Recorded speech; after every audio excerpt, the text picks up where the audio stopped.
아멘.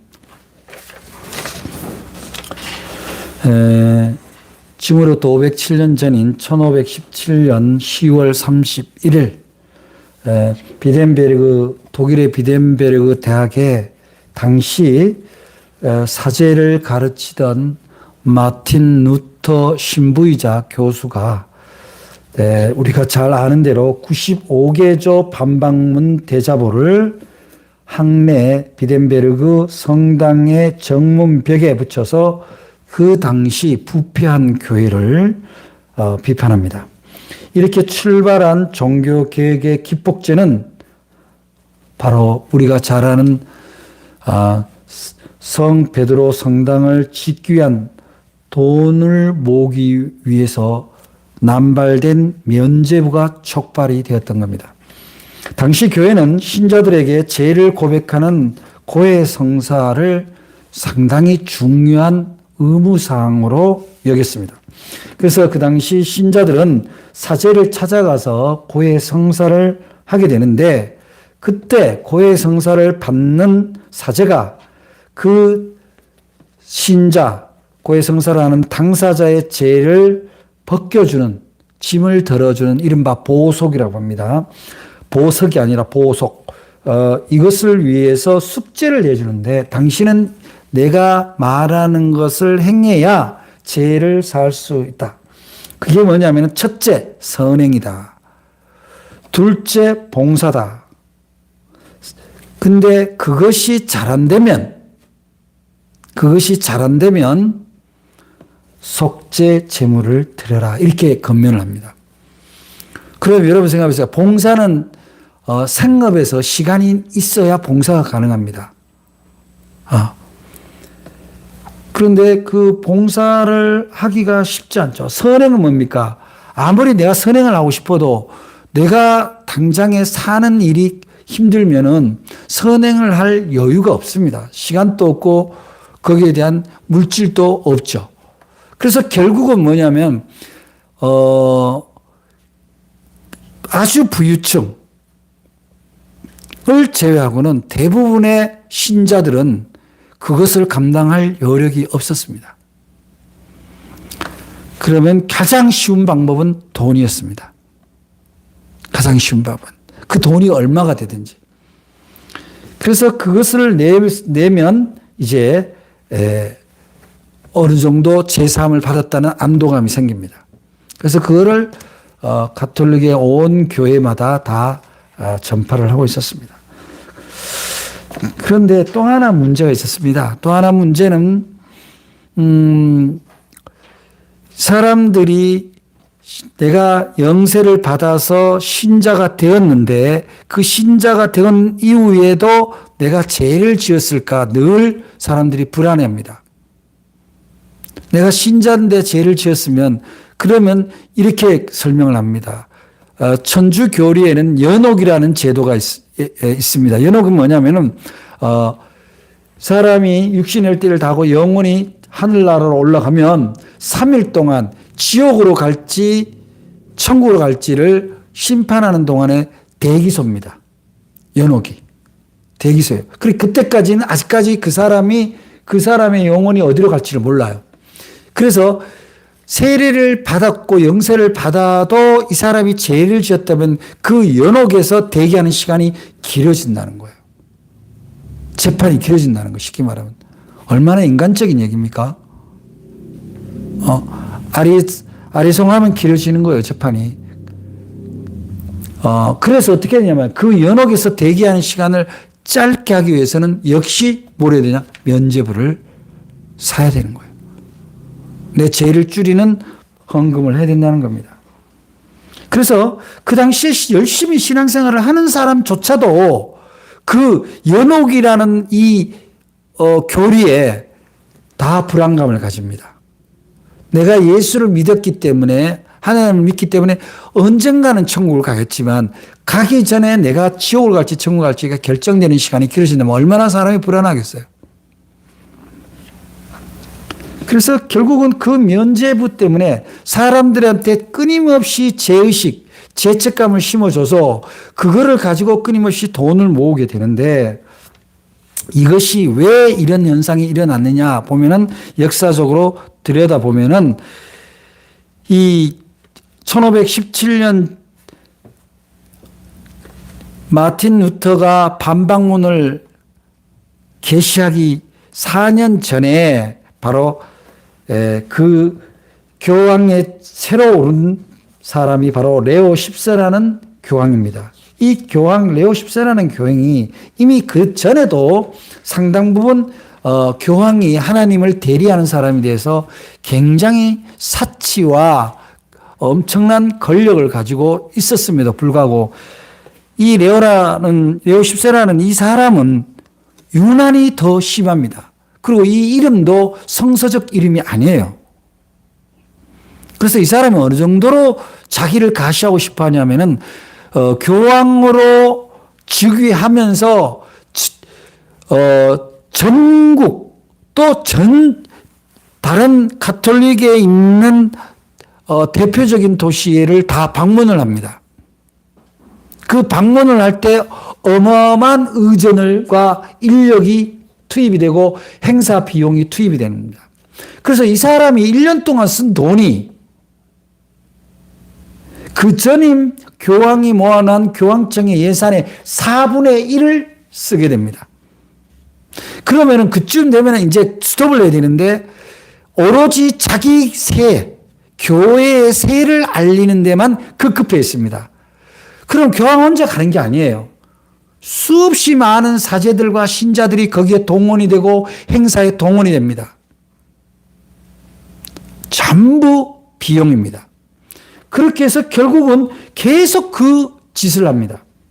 끊임없이 교황의 행사에 교인들의 헌금이 쓰이고 낭비되고 나중에는 고갈이 옵니다. 그 고갈이 오면서 궁여지책으로 재정을 확충하기 위해서 만든 것이 바로 소위 면죄부입니다. 어느 정도로 심각하냐면 갓 태어난 아기가 죽었습니다. 질병에 의해서 죽죠. 그러면 이 아이가 세례를 못 받고 죽잖아요. 그러면 신부한테 갑니다. 어떻게 하면 좋겠냐고. 그러면 그 아이도 말하자면 헌금을 해야 구원을 받는 거예요. 얼마나 부패한 겁니까? 며칠 전에 국민일보에 국민일보 신문의 안에 속지에 보면은 그 크리스천 미션 소위 그 미션지라는 종이가 그 소식지가 별도로 있는데 그 안에 보니까 머리 기사가 뭐냐면은 오늘날 교회를 이제 반성하는 기사인데 장로 임명에 3천만 원의 봉헌을 관례화하는 그런 교회 문화가 확산되고 있다. 매간매직이죠. 그런데 종교 개혁을 해서 프로테스탄트, 즉 개혁 신앙주의자라는 뜻입니다. 말하자면 불란서 말로 하면은 프랑스 말로 하면 레지스탕스예요. 반발하는 그룹입니다. 부패. 근데 오늘날 개신교가 그러한 자리를 세우는데 막대한 비용을 부담시키는 일들이 있다. 이거는 가톨릭 교회의 부패를 510여 년 전의 사건으로 돌아가는 일이거든요. 오늘 우리가 종교개혁주의를 지키는 의미는 다른 교단, 교파를 손가락질하고 비난하는 것이 목적이 아닙니다. 지금 우리는 개혁에 서 있는가? 내 자신은 내 신앙의 혁신을 위해서 얼마나 노력하는가를 돌아보는 주일이 바로 종교개혁주의라고 할 수 있습니다. 마틴 루터가 비덴베르그 성당문에 붙였던 이 95개 반박문이 결국은 종교개혁의 시발점이 되리라고는 아무도 생각하지 않았습니다. 왜냐하면 이 돌출된 한 사제의 행동을 당시 교황청은 그저 징계를 하면 되는 줄 알았습니다. 그런데 이 마르틴 루터가 자신의 입장을 굽히지를 않습니다. 그래서 이 재판이 무려 4년간 끌어집니다. 4년 뒤인 1521년 1월 3일에 루터는 마침내 출교를 당합니다. 가톨릭으로부터 신부의 자리를 파직당하는 거죠. 그 파직당하는 마지막 재판에서 최후 진술에서 이런 얘기를 합니다. 성경의 증거와 명백한 이성에 비추어 나의 유죄가 증명되지 않는 이상 나는 교황들과 공의의 권위를 인정하지 않겠다. 이것이 바로 보름수 종교재판이라고 하는데, 그래서 여기서 마틴 루터는 마지막 기도를 이렇게 합니다. 내가 여기 섰나이다. 나는 달리할 수 없나이다. 하나님이여 나를 도우소서.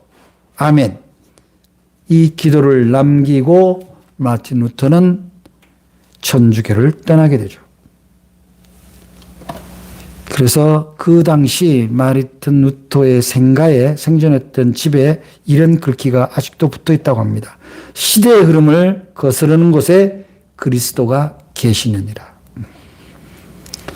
오늘 종교개혁 주일에 우리가 흔히 늘 기억하고 있는 문구가 뭡니까? 경구가 바로 오직 믿음, 오직 은혜, 오직 성경. 이것은 마르틴 루터가 부르짖었던 겁니다. 즉 교회의 권위는 이 세 권위에 앞설 수 없다. 교단의 장이 오직 믿음, 오직 은혜, 오직 성경의 정신을 거스를 수 없다라는 바로 이 목소리죠. 여러분, 다른 것은 이 사회적인 현상에서 개혁은 새로워지는 거라면 기독교에서 개혁은 본질로 돌아가는 거예요. 본질로. 내가 입고 있는 이 누더기 같은 신앙의 잘못된 간섭을 벗겨내는 겁니다. 그것이 내 살가죽이 되었다 할지라도 그 살가죽을 벗겨내는 것이 개혁입니다. 그래서 결국 뭐냐? 내 살가죽을 벗겨내는 한이 있더라도 내 신앙의 본질적인 영성을 찾아야 한다는 것이 바로 종교개혁의 의미입니다. 말하자면 사람이 구원을 받기 위해서 어떤 교리나 어떤 제도적인 것을 따라야 한다는 것을 한다는 것은 다 허황되다라는 거예요. 예수님이 공생의 당시 병을 고치고 귀신을 쫓고 복음을 전했을 때 그들은 누구도 봉헌하지 않았어요. 그들은 그 당시 주류 신앙인이 아닙니다. 내가 너에게 뭘 해주기를 원하느냐? 낫기를 원합니다. 네 믿음대로 될지어다. 주님이 무엇을 주었기 때문에 마치 값을 치르듯이 행위에 대한 대가로 구원을 주는 것이 아니라 믿음만이 구원을 준다는 거예요.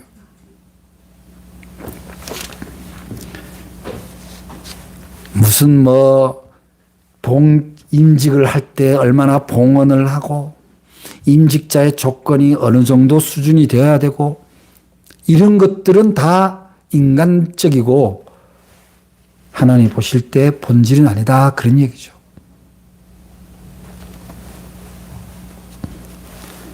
아까 전에 레오 10세라는 이 교황이 자기의 종교적 건세를 과시하기 위해서 수없이 많은 무리를 이끌고 강장으로 갔습니다. 오늘 10월 27일 강화문의 오후에 수없이 많은 무리를 이끌고 세를 가시하는 그런 비본질적인 행사가 있다면 그것은 개혁의 대상이 되어야 마땅합니다. 루터는 오직 믿음으로 오직 은혜로 구원을 받는다는 이 진리를 그리스도의 선포에서 예수님의 선포에서 확신하고 있었습니다. 그렇기 때문에 사제가 네가 죄가 있다 없다라고 판결하거나 그걸로 숙제를 주거나 이런 문제가 아니라는 거예요. 그래서 이 믿음이라는 것은 뭐냐면은 일반적 상식, 일반적 논리를 넘어서는 차원이에요. 전쟁이 일어납니다. 아이가 엄마 아빠의 손을 잡고 갑니다. 이곳저곳에서 폭탄이 떨어집니다. 아이가 엄마 아빠의 손을 꽉 잡습니다. 그 아이에게는 전쟁의 이유나 어떻게 하면 이 위기를 벗어날까라는 계획이 없습니다. 오로지 엄마 아버지를 의지할 뿐이에요. 오로지 엄마 아버지가 나를 지켜줄 것이다라는 믿음뿐이에요. 절대적 믿음이죠.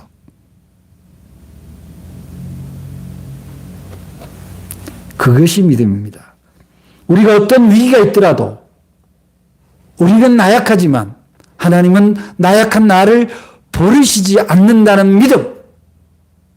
지금 내가 잠시 불리하지만, 잠시 내가 휘청이지만 나를 사랑하시는 하나님, 나의 중보자 되시는 예수님은 나를 포기하지 않는다는 믿음입니다. 그 믿음이 나를 구원하는 거죠. 아마 마르틴 루터 신부도 그랬을 거예요. 너희들이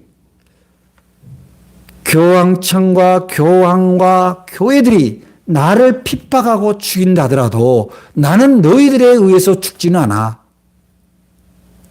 나는 오직 예수 그리스도를 믿음으로 말미암아 이미 나는 구원을 받았고 두려움이 없노라. 그러니까 개혁이 가능한 거예요. 그 당시에요, 신부 즉 사제는요 엄청난 특혜가 있습니다. 대학을 가는 수 있는 사람 중에 1등 순위가 사제예요. 그리고 맡아진 걸 하면 그 동네를 다 거의 그 당시에 성주들과 맞먹는 지위를 가집니다. 그런 것을 다 포기하고라도 자신의 믿음을 지켰던 거죠. 우리가 지켜야 되는 것은 자산이나 교리나 제도가 아닙니다. 하나님은 공의롭고 사랑이 있다면 지켜주신다는 믿음인 거죠. 그 다음에 오직 은혜. 오직 은혜는 뭡니까? 내 능력이 아니라 내가 하나님 앞에 기도하고 전적인 하나님의 도우심으로 나의 삶이, 나의 위기가, 나의 질병이 치유된다라는 그러한 은혜에 대한 확신입니다. 하나님은 계산하고 주시는 분이 아니에요. 하나님은 진실로 구하고 그 구하는 것이 하나님의 의에 부합된다면 그것이 무엇이든지 예수 그리스도 이름으로 구하면 주신다는 분이에요.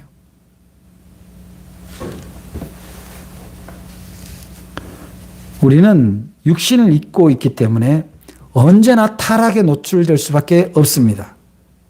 타락은 내가 선택해서 오는 것이 아니라 내 주변에 그냥 있는 거예요. 잠시라도 믿음을 놓치고 은혜를 구하지 않고 세상의 것을 구하는 순간 우리는 타락과 타협하게 되는 거예요. 안일해지면 안 된다는 거예요. 하나님을 전적으로 의지하고 하나님께 구하는 것은 바로 은혜다. 오직 은혜로 우리가 구원에 이르게 될 수 있다는 것을 확신해야 된다는 겁니다. 종교 개혁의 초점이 은혜로 얻어지는 것입니다. 그 다음에 세 번째가 오직 성경으로도 말씀이죠. 그 말씀이 우리 신앙에 있어서 가장 직접적이고 지대한 영향을 준다는 거예요. 성경 없는 신비주의, 말씀이 없는 기복주의, 이런 것들은 결코 신앙의 본질이 아닙니다. 내가 어젯밤에 꿈을 꿨는데 다 이상한 거예요. 내가 기도 중에 이런 환상을 봤는데 물론 있을 수 있습니다. 근데 그 환상을 봐서 누구에겐가 건면하거나 무엇을 요청할 때 말씀에 근거된 거냐라는 걸 확인해야 돼요. 그리스도의 의에 부합된가를 봐야 된다는 겁니다. 아무리 그 사람이 용해 보이고 잘 맞추는 무당 같은 꿈풀이를 해준다 하더라도 그 이후의 행위가 하나님 보시기에 의로운가예요. 천국의 삶에 부합되는 그런 삶을 위한 응답이냐는 거죠. 오직 진리만이 우리를 새롭게 할 수 있습니다. 그래서 이 얘기는 무슨 얘기냐면은 그 당시 마르틴 루터가 종교 개혁을 할 때 당시 모든 게 사제 중심이에요. 이미 예수님이 십자가 달려서 돌아가실 때 지성소의 막이 위로부터 아래로 찢어져서 모두가 지성소로 들어갈 수 있도록 열렸다라는 것이 이미 성경에 기록되어 있고 베드로 사도가 이미 너희들은 거룩한 백성 왕 같은 제사장이라고 이미 선포를 했는데 특정 계급 그 사람에 의해서만 진리가 선포되고 말씀이 전달되는 것이 옳지 않다는 거예요. 그래서 이 당시는 어느 정도냐면요. 일반 평신도가 성경을 들여다볼 수가 없어요. 그 자체가 불경이에요. 마치 죄 있는 사람이 과거 유대교 전승에서 지성소에 들어가면 죽는 것과 같은 것처럼. 아니, 하나님의 말씀이 온 백성에게 선포되었는데 그거를 보는 것을 제약시한다는 게 이게 얼마나 이상합니까? 그래서 마틴 루터는 먼저 그 당시 라틴어로 되어 있었던 그 성경을 독일어로 번역하는 일을 합니다. 평민어로. 말씀의 해방인 거죠. 이렇게 오직 믿음, 오직 은혜, 오직 성경으로 우리가 구원을 받고 우리의 신앙의 기둥이 된다. 이것이 마틴 루터가 오늘날 종교 개혁을 추구하는 신자들에게 주는 메시지입니다. 마틴 루터가 하나님의 영감을 받아서 평민어로 지금 우리들이 읽는 성경입니다. 이 독일 성경이 결국 영국으로 가서 킹 제임스 버전으로 다시 평민어 영어로 성경이 만들어지죠. 그리고 킹 제임스 버전이 각국의 영어, 각국의 성경이 됩니다.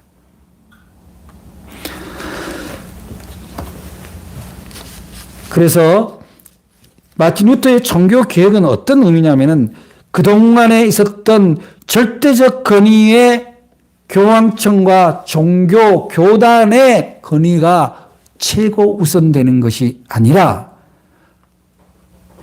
개개인이 하나님으로부터 받은 응답에 대해서 스스로를 경건해 나가는 곳에 초점이 맞춰져 있습니다.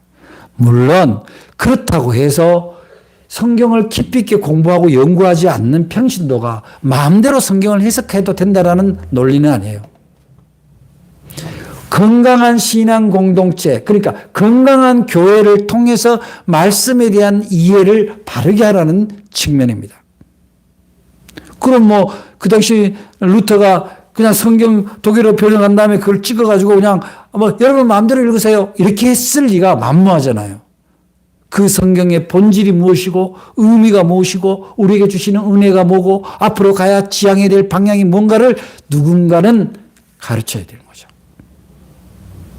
그래서 우리가 사도신경 안에 성도 간의 교제라고 할 때 그 교제가 바로 코이노니아라고 하는데 그 코이노니아 안에는 말씀의 교제입니다. 말씀의 교제. 그러니까 건강한 신앙 공동체의 교제는 중요해는 말씀의 교제가 중요해요. 그런데 그 당시 가톨릭 교회는 말씀의 교제가 어려워요. 왜냐? 말씀은 한 사람만 하는 거예요. 교황청에서 내려온 메시지를 그저 그 성당의 신부가 봉독할 뿐이에요. 때로는 신부조차도 자기 마음대로 성경을 풀어서 말씀을 전할 수가 없어요.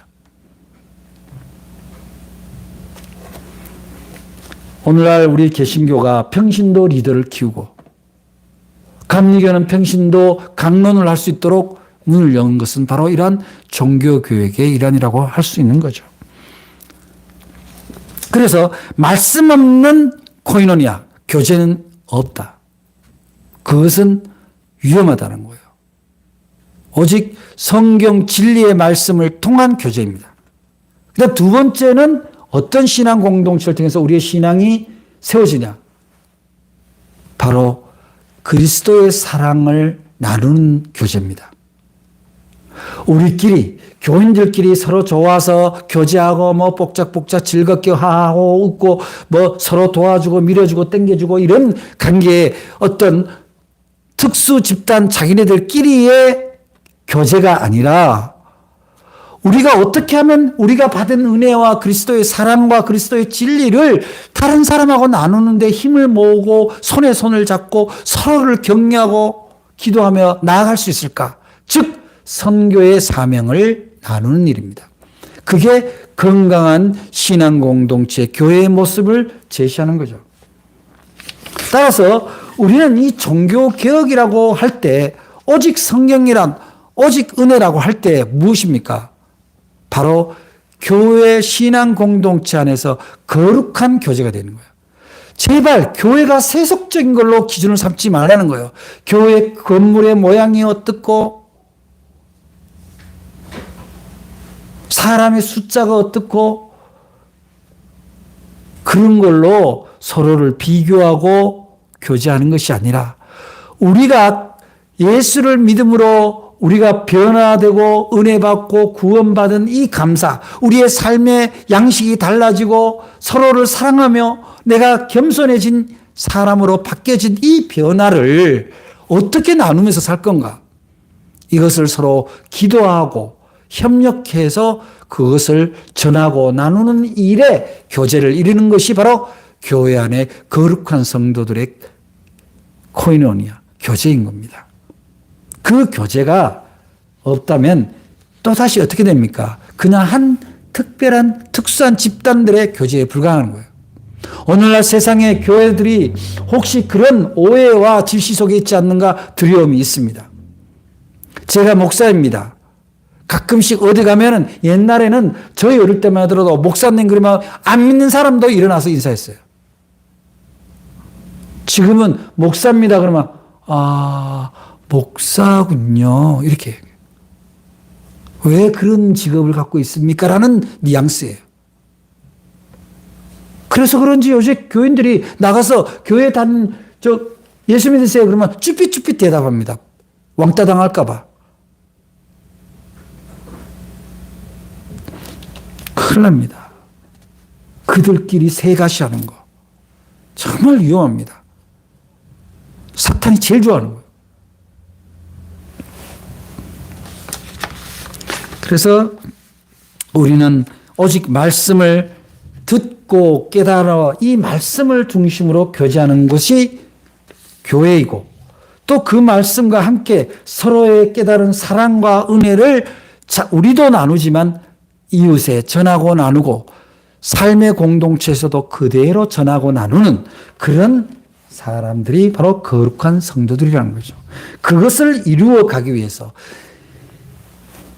16세기 이 중세의 가톨릭 교회가 개개인의 구원과 두려움을 해결하기 위해서 이상한 교리를 만들어서 교인들에게 무언가를 요구했다면 오늘의 프로테스탄트 개신교는 그래서는 안 된다는 거죠. 변화된 사람이 그 변화의 모습을 세상 속에서 증거할 때 비로소 선교가 가능하다는 거예요. 그 성질 그대로, 그 욕심 그대로, 그 이기심 그대로, 그 경쟁심 그대로, 그 목적 그대로 그렇게 해서 세상에 나가서 십자가 들고 다니면요 이상합니다. 기억되지 않은 거예요. 그냥 과거에 묻혀 있는 거죠.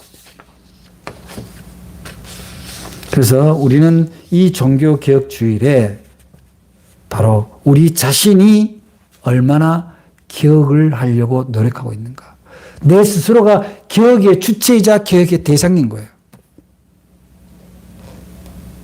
본질로 돌아가는 개혁의 대상인가 동시에 우리 스스로가 가야 됩니다.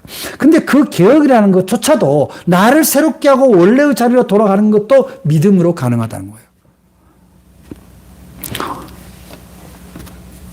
오늘 말씀처럼 우리는 그야말로 믿음으로 믿음에 이르게 되어서 의인은 믿음으로 살리라는 그 말씀대로 우리의 개인적인 신앙의 혁신도 본질로 돌아가는 건 이렇게 하는 것이 내가 말씀으로 돌아가고 하나님의 은혜 안에서 사는 그 자세로 돌아가고